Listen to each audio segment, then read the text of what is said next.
Hey everyone, it's Luke here from LT Gaming and welcome back to the channel. Wargamers and strategy fans, today we're celebrating 25 years of Slitherine, games that shaped how we play from classic Fantasy 4X to brand new worlds on the horizon. This video is brought to you in partnership with Slitherine. Big thanks to them for supporting the channel, especially fitting for their 25th anniversary. We've had a great relationship since the early days of LT Gaming, and it's been awesome to see them back bold projects we genuinely love. As always, opinions are our own. But I will say, even when we had like 500 subscribers, they were supporting us with game keys to look at on the channel, and now we're at over 50,000, the relationship is stronger than ever, so we appreciate you. And while Slitherine is rightly known for top-tier World War II strategy, they've far more than tanks in their arsenal, which is exactly today's theme. In short, Slitherine isn't just history, they're wizards, warlords and stormslingers too. We're spotlighting their fantasy side, tipping the hat to the Master of Magic original, diving into Fantasy General 2, and sharing why I've been glued to the Master of Magic Remake, all while previewing RuneQuest Warlords and Stormbinders. I will say that Tom's away this week, but he's a Heroes fanatic and he takes Slytherine's right arm off to get a full version of Stormbinders in his hands. We're really excited that they're pushing a rival to the franchise, and they also seem very confident about it themselves. So if you enjoy fantasy war games and the video, do consider dropping a like below because me and Tom really appreciate it and it helps drive the channel's growth. Enough setup, it's time to talk some games, and we're going to start with the Master of Magic original. Master of Magic is the granddaddy of Fantasy 4X, city building, empire shenanigans and full wizard drama across two planes, Arcanus and Mirror. You pick a wizard, stack your spellbooks, raise armies and try to bend the map to your will. It's that perfect blend of exploration, expansion and just one more turn, except with fireballs, flying doom stacks and the occasional summon nightmare. What makes it special is the build craft and the chaos. We're mixing schools of magic, traits and races to create wildly different playstyles. Economic snowball, summon swarms, glass cannon wizard kings, whatever suits your inner tyrant.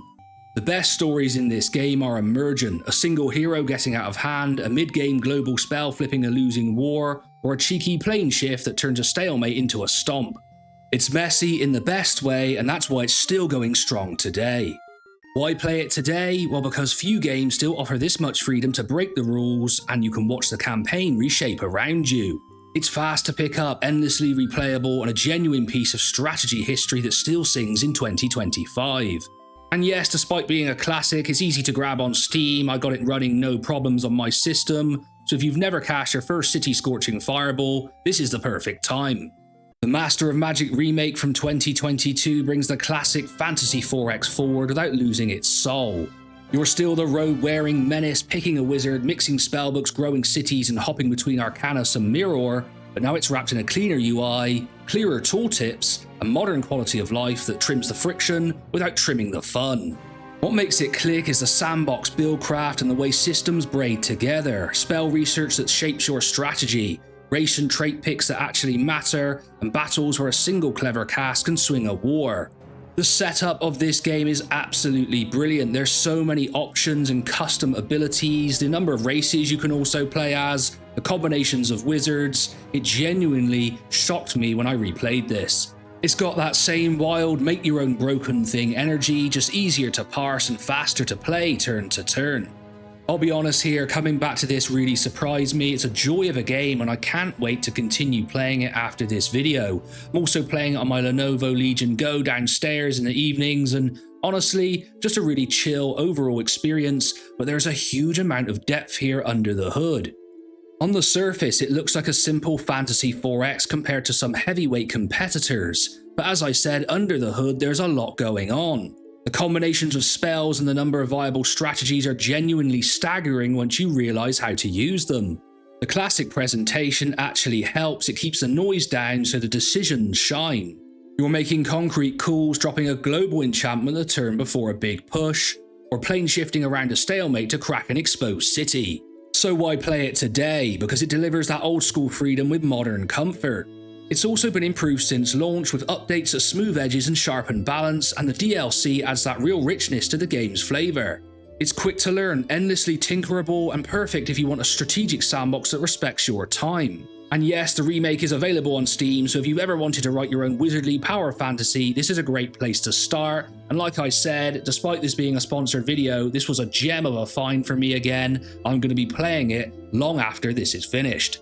Fantasy General 2 is Hex Tactics with a beating campaign heart. You build a core army, carry veterans from mission to mission, and make those horrible great decisions about when to risk your elites. Terrain, morale, and line of sight matter, so positioning is the game. Set up flanks, hold choke points, and watch a clean plan snowball. What makes it sing is the blend of progression and fantasy wargame fundamentals. Unit upgrades unlock fresh roles, heroes and attachments add edges, and the economy of action, flanking, focus fire, timing abilities, wins battles as much as raw stats. Objectives are always clear, but there are always 2 or 3 smart ways to crack a map, from slow grinding attrition to a bold strike on the victory point. So why play it today? Well, it's approachable, fast to parse, and stacked with extra content. DLC campaigns and factions broaden the roster and keep new challenges coming. I really think this is a strong contender for the wargamers on the channel. I previously included it in a fantasy wargames list also. You're just going to really appreciate that moment-to-moment tactical greatness. And you know, sometimes you fancy something different to the historical flavor. The world can be a brutal and cold place, and sometimes it's nice to disappear into a fantasy realm and enjoy our wargaming there. And if you want something snackable, the Onslaught mode is dangerously Moorish, a bite-sized gauntlet of escalating fights with persistent progression and tempting rewards between battles. I've been hooked on it all this week. It's perfect when you want tactical wins within a 3-hour commitment. Overall, just a really strong fantasy wargame, especially if you like titles like Panzer Corps 2 and that tactical level of experience, but you want something a bit different set in a fantasy world, you should check this out. Just a quick interlude to say most of you who watch the channel are not subscribed, so make sure to go down below and hit that subscribe button because it helps smaller channels like us grow really quickly, and both me and Tom really appreciate it. RuneQuest Warlords takes Glorantha, the mythic Bronze Age setting of the classic tabletop RPG, and turns it into a battle-scale turn-based strategy game. You're fielding hero-led armies, tapping rune-powered abilities and playing the position game on tight maps where zones of control, reactions, and action economy really matter. It's clans, cults, and chaos decided by the choices you make on the grid. I'm looking forward to it because RuneQuest's runes, cults, and divine magic aren't just flavor, they push you toward distinct builds and different ways to win fights. Heroes feel like tempo setters rather than stat sticks, and the Bronze Age vibe gives the whole thing a different texture. Less fireworks, more ritual and risk, where a single empowered ability or oath-bound unit can swing a line. What I'll be watching for is mechanics and immersion, the feel of a turn-based scrap where positioning, risk reward, and tempo really matter. I want turns to flow with no busy work, abilities to create momentum shifts, and the battlefield to sell the fight.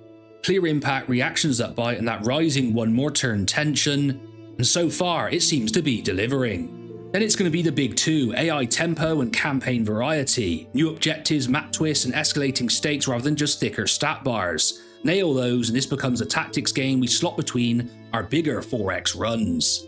And if you want a touchstone, it gives me the vibe of a fantasy-flavoured cousin to Warhammer 40,000 Battle Sector, a game we loved on the channel for the clean turn cycle, crunchy reactions, and decisive hero abilities that can flip a front line. If Warlords captures that rhythm while layering in Glorantha's runes and Bronze Age grit, it could be that tactics fix we're looking for.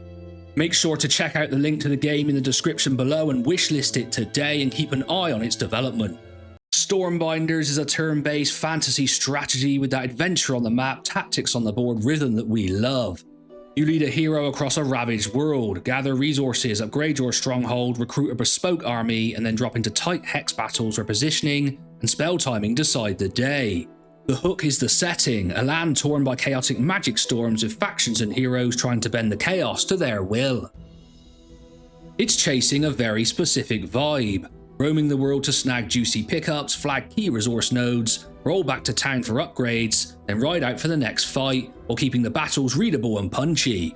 If you've got a soft spot for that classic 90s era fantasy wargame loop, this is squarely aimed at you, with that one more turn as you push the frontier. The spicy twist is the storm system. Weather and magical turbulence shift over time on the world map and the battlefield, forcing you to adapt your route, tempo, and spell choices. That means fresh problems to solve each run, synergies that thrive under certain conditions, and builds that bloom when the storm tilts your way. Each faction fields 18 plus unique units, from legendary heroes and wise spellcasters to mystical creatures, and you can mix unit types to engineer powerful ability synergies. Layer that depth over distinct faction identities and there's plenty of room to specialise.